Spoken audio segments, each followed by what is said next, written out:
भारत में कई चमत्कारी और रहस्यमय मंदिर हैं, जिसमें दक्षिण भारत में स्थित भगवान तिरुपति बालाजी का मंदिर भी शामिल है। भगवान तिरुपति बालाजी का चमत्कारी और रहस्यमय मंदिर भारत समेत पूरी दुनिया में प्रसिद्ध है। यह मंदिर भारतीय वास्तुकला और शिल्पकला का उत्कृष्ट उदाहरण है। तिरुपति बालाजी मंदिर भगवान विष्णु को समर्पित है।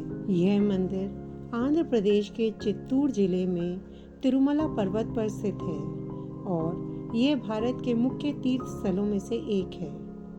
तिरुपति बालाजी का वास्तविक नाम श्री वेंकटेश्वर स्वामी है, जो स्वयं भगवान श्री विष्णु हैं। धार्मिक मान्यताओं के मुताबिक भगवान श्री वेंकटेश्वर अपनी पत्नी पद्मावती के साथ तिरुमला में निवास करते हैं। मान्यता है कि जो भी भक्त सच्चे मन से भगवान वेंकटेश्वर के सामने प्रार्थना करते हैं, उनकी सभी मुरादें पूरी हो जाती हैं। भक्त अपनी श्रद्धा के मुताबिक यहाँ आकर तिरुपति मंदिर में अपने बाल दान करते हैं। इस अलौकिक और चमत्कारिक मंदिर से कई रहस्य जुड़े हुए हैं। आइए हम इनके बारे में जानते हैं। कहा जाता है भगवान वेंकटेश्वर स्वामी की मूर्ति पर बाल लगे हैं, जो असली हैं। यह बाल कभी भी उलझते नहीं हैं और हमेशा मुलायम बने रहते हैं। मान्यता है कि यहाँ भगवान खुद विराजमान हैं। जब मंदिर के गर्भगृह में प्रवेश करेंगे तो ऐसा लगेगा कि भगवान श्री वेंकटेश्वर की मूर्ति गर्भगृह के मध्य में है, लेकिन आप जैसे ही गर्भगृह के बाहर आएंगे तो चौंक जाएंगे, क्योंकि बाहर आकर ऐसा प्रतीत होता है कि भगवान की प्रतिमा दाहिनी तरफ स्थित है। अब यह सिर्फ भ्रम है या कोई भगवान का चमत्कार, इसका पता आज तक कोई भी नहीं लगा पाया है। मान्यता है कि भगवान के इस रूप में माँ लक्ष्मी भी समाहित हैं, जिसकी वजह से श्री वेंकटेश्वर स्वामी को स्त्री और पुरुष दोनों के वस्त्र पहनाने की परंपरा है। तिरुपति मंदिर में भगवान वेंकटेश्वर की प्रतिमा अलौकिक है। यह विशेष पत्थर से बनी है। यह प्रतिमा इतनी जीवंत है कि ऐसा प्रतीत होता है जैसे भगवान विष्णु स्वयं यहाँ विराजमान हैं। भगवान की प्रतिमा को पसीना आता है।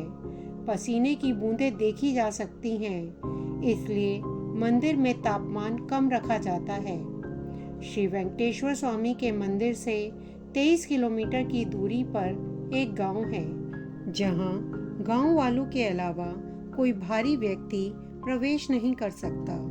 इस गांव के लोग बहुत ही अनुशासित हैं और नियमों का पालन कर जीवन व्यतीत करते हैं।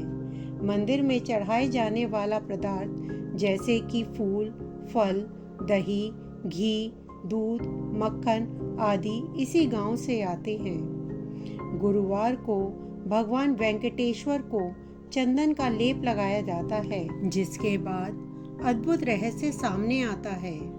भगवान का श्रृंगार हटाकर स्नान कराकर चंदन का लेप लगाया जाता है और जब इस लेप को हटाया जाता है तो भगवान वेंकटेश्वर के हृदय में माता लक्ष्मी जी की आकृति दिखाई देती है। श्री वेंकटेश्वर स्वामी मंदिर में एक दिया हमेशा जलता रहता है और सबसे चौंकाने वाली बात यह है कि इस दीपक में कभी भी तेल या घी नहीं डाला जाता। यहाँ तक कि यह भी पता नहीं है कि दीपक को सबसे पहले किसने और कब प्रज्वलित किया था। भगवान वेंकटेश्वर की प्रतिमा पर पचाई कपूर लगाया जाता है। कहा जाता है कि यह कपूर किसी भी पत्थर पर लगाया जाता है तो पत्थर के कुछ समय में दरारें पड़ जाती हैं, लेकिन भगवान बालाजी की प्रतिमा पर पचाई कपूर का कोई भी प्रभाव नहीं पड़ता है। मंदिर में मुख्य द्वार के दरवाजे पर दाईं तरफ एक छड़ी है। इस छड़ी के बारे में मान्यता है कि बाल्यावस्था में इस छड़ी से ही भगवान वेंकटेश्वर की पिटाई की गई थी, जिसकी वजह से उनकी ठुड्डी पर चोट लग गई थी। तब से आज तक उनकी ठुड्डी पर शुक्रवार को चंदन का लेप लगाया जाता है, ताकि उनका घाव भर जाए। भगवान वेंकटेश्वर की मूर्ति पर कान लगाकर सुने तो समुद्र की लहरों की ध्वनि सुनाई देती है। यह भी कहा जाता है कि भगवान की प्रतिमा हमेशा नम रहती है।